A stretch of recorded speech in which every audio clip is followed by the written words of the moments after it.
Sarah lived alone in a small, quiet town. Her house was on the mountain, surrounded by trees which had seemed to whisper secrets.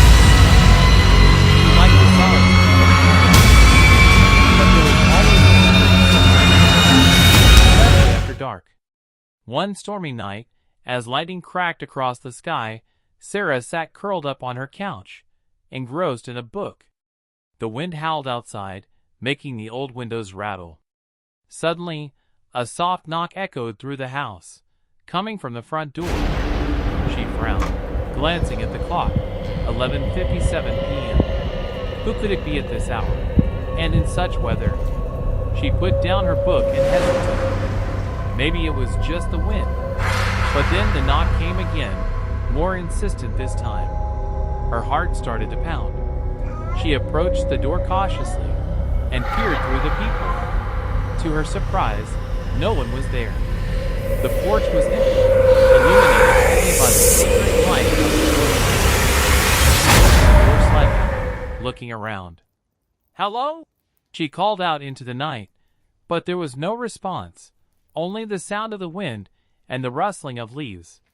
She closed the door, making sure to lock it this time, and tried to shake off the feeling of unease. As she turned back towards the living room, she heard it again, the knock, louder and more urgent. Fear gripped her. She slowly walked back to the door and looked through the peephole once more. Still, there was no one there.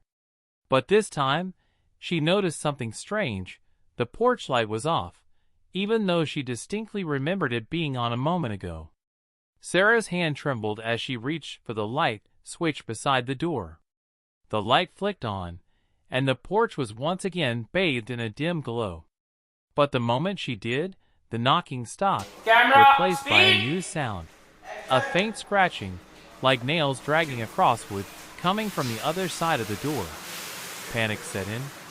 She backed away, clutching her phone. Just as she was about to call the police, the lights inside the house began to flicker. The temperature dropped suddenly, and she could see her breath in the cold air. The scratching noise intensified, growing louder and more frantic, as if something, or someone, was desperate to get inside. Then, everything went silent. The scratching stopped, the light stabilized, and the house was eerily quiet. Sarah stood frozen, waiting for something to happen. After what felt like hours, she finally let out a shaky breath and tried to compose herself. But just as she thought the worst was over, she heard the door slowly creak open behind her. She hadn't unlocked it. She was sure of that. She turned around, her heart pounding in her chest, and saw the door ajar, swinging open wider by itself. Standing in the doorway was a shadowy figure, tall and featureless, with darkness where its eyes should have been. It didn't move, didn't speak, but she could feel its gaze piercing through her. The figure raised its hand and pointed directly at her, its voice a low, guttural whisper that echoed in her mind. "I've come for you, Sarah." She wanted to scream, to run, but her body wouldn't move. The figure started to glide towards her, its presence filling the room with an unbearable cold. As it approached, the walls seemed to close in, and the air grew thick, suffocating. Just as the figure was about to reach her, the lights went out completely.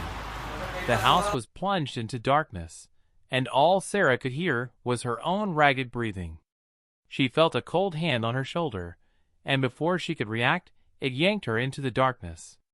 Sarah's scream was swallowed by the night, leaving the house silent once again. The door slowly closed, and the shadowy figure vanished, leaving no trace behind. The next morning, the townspeople found Sarah's house empty. The door was wide open, but there was no sign of a struggle, no indication of where she might have gone. The only clue was her phone, lying on the floor, its screen cracked and displaying the time, 12 a.m.